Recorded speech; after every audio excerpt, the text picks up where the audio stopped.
మీ ఫోన్లోని AI మిమ్మల్ని బానిస చేస్తుందా? ఈరోజు మొబైల్ తెరిచిన క్షణం నుంచి ఏ రీల్ చూడాలి, ఏ డ్రెస్ కొనాలి, ఏ మెసేజ్కి ముందుగా రిప్లై ఇవ్వాలి, ఆ నిర్ణయాల మధ్యలో ఎవడో మేనేజర్ లాగా నిలబడ్డాడు. అవును, ఏఐ మీకు సహాయం చేస్తున్నాడా, లేక మీ ఇష్టాలను కట్టేసి తన తీర్పులను బానిసలను చేస్తున్నాడా? ప్రపంచవ్యాప్తంగా ఒక్క రోజులో 150 సార్లు ఫోన్ చూస్తాం. తలుపు తెలిసింది మొదలు అక్కడ కనిపించే ప్రతి వీడియో, స్టోరీ, సజెషన్ వాటిని ఎంపిక చేసేది ఎవరో తెలుసా? మనం కాదు, ఏఐ. 10 సెకండ్లోనే మెదడుకి డోపమిన్ షాట్ వేసి ఇంకోసారి చూడు అనిపించే గేమ్ డిజైన్ చేసింది. ఈ మాయ కాకపోతే మన బానిసత్వానికి మొదట మెట్టే. ప్రతి ట్యాప్ వెనుక ఏఐ ఉంది. ఇన్స్టా రీల్స్ స్క్రోల్ చేస్తే ఏ వీడియో ఆగాలో ఏఐ చెప్తుంది. ట్విట్టర్లో ఏ ట్వీట్ పైకి వస్తుందో ఏఐ ఫిక్స్ చేస్తుంది. ఊబర్ బుక్ చేసుకుంటే ఏ క్యాబ్ వస్తుందో, ఎంత ఫేర్ అవుతుందో అది కూడా ఏఐ చెప్పేస్తుంది. అయ్యో, నేనే ఎంచుకున్నానని అనుకుంటాం, కానీ నిజానికి మీరు ఎంచుకున్నది ఏఐ మీకు చూపిన 3 ఎంపికల్లో ఒకటే. మిగతా వేల ఐడియా మీ చేతులకే రావు.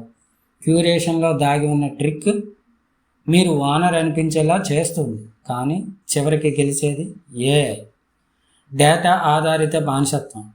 ఫోన్ తెరిచిన ప్రతిసారి మీ voice, location, friends list, pause చేసిన సెకండ్లు, వాడిని ఎమోజీ, ఈ చిన్న చిన్న వివరాలు మొత్తం ఏఐ డేటాకి పాయింట్లు. వాటితో మీ ప్రొఫైల్ను కట్టేస్తారు. ఆ ప్రొఫైల్ని చూసి కంపెనీలు యాడ్ వేస్తారు. మనం కనిపించకుండానే కొనుగోలు చేయిస్తారు. దీన్నే ఇన్ఫ్లుయెన్స్ అంటారు. కొందరు దీన్ని బిహేవియర్ మ్యానిపులేషన్ అంటారు. మనం స్వేచ్ఛగా షాపింగ్ చేస్తున్నట్లు అనిపిస్తుంది, కానీ మన డిసిజన్ చైన్కి హ్యాండ్ క్యాప్స్ వేసినట్లే. మెంటల్ ప్రాసెసింగ్ మీద దాడి. ప్రశ్నించిన దానికి కొన్నాళ్ళ క్రితం మెదడు పనిచేసేది. ఇప్పుడు మొదట ఫోన్ రియాక్ట్ అవుతుంది. బెస్ట్ రెస్టారెంట్ ఏది అంటే ముందుగా గూగుల్ అసిస్టెంట్, తర్వాత చాట్‌జీపీటీ. బుర్రకు బదులు స్క్రీన్ వైపు చూస్తాం. థింకింగ్ మసిల్లు తగ్గిపోతాయి. ఏఐకి అలవాటైపోతే మనం స్వయంగా ఆలోచించే సామర్థ్యం లాక్కుంటుంది. ఈ లాంగ్ టర్మ్ బానిసత్వం లాంటిదే. ఇప్పుడే చెక్ చేసుకోండి. ఈ వీడియో చూస్తున్న మీరు ఒక్క నిమిషం టెస్ట్ చేయండి. ఈ రాత్రి భోజనం మెను ఏఐ సజెషన్ లేకుండా మీరు డిసైడ్ చేయగలరా? 24 గంటలు ఫోన్ ఆఫ్లైన్లో పెట్టగలరా?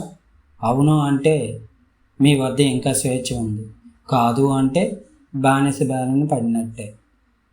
కలుగుతున్న లాభాలు కూడా ఉన్నాయిగా. అయితే ఏఐని పూర్తిగా దృష్టిలో విలన్ చేయలేం. మార్గం చూపించే గూగుల్ మ్యాప్స్, జ్వరం వచ్చినప్పుడు టెలిమెడిటేషన్, తెలుగులో బ్లాక్లు చాట్‌జీపీటీ డ్రాఫ్ట్ ఇవన్నీ వేగం పెంచేస్తున్నాయి. కానీ ఈ ఫ్రీ లాభాల వెనుక మన పేమెంట్ ఏంటి? మన అటెన్షన్, మన డేటా, మన మెంటల్ బ్యాండ్విడ్త్. మరి బయటపడే మార్గాలు? రోజుకు కనీసం 1 గంట డో నాట్ డిస్టర్బ్ మోడ్ పెట్టండి.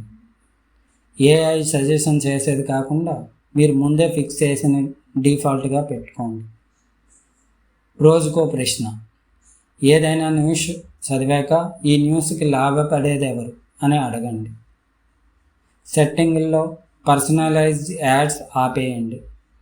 యాప్స్ ట్రాకింగ్ రిక్వెస్ట్లను డినై చేయండి. మనం ఏఐని వాడుతున్నామా, లేక ఏఐ మనల్ని వాడుతుందా? ఈ వీడియో చివరిలో మీరు ఒక నిర్ణయం తీసుకోవాలి. మీరు మీ ఫోన్కి ట్రిగ్గర్గా మిగిలితే మీ ఆలోచనలకు ఓనర్ కావడం కష్టం. ముందే మీరు డిసైడ్ చేసుకోండి. ఈ వీడియోను షేర్ చేయండి. మీ ఫ్రెండ్స్ను అడగండి. నువ్వు నిన్న ఏఐ లేకుండా తీసుకున్న నిర్ణయం ఏది? కామెంట్స్లో మీ ఆన్సర్ రాయండి. చివరి సందేశం. మనం టెక్నాలజీని వాడుతున్నామా, టెక్నాలజీ మనల్ని వాడుతుందా? మీరు ఈ వీడియోని ఆదరించినందుకు మీకు ధన్యవాదాలు. మీ సందేహాలను కింద కామెంట్స్లో తెలియజేయండి. అలాగే మీరు ఇంకా ప్రయత్నించని ఈ ఏఐ టూల్ గురించి చెప్పండి. మీరు ఈ వీడియోని నచ్చితే దయచేసి లైక్ మరియు షేర్ చేసుకోండి.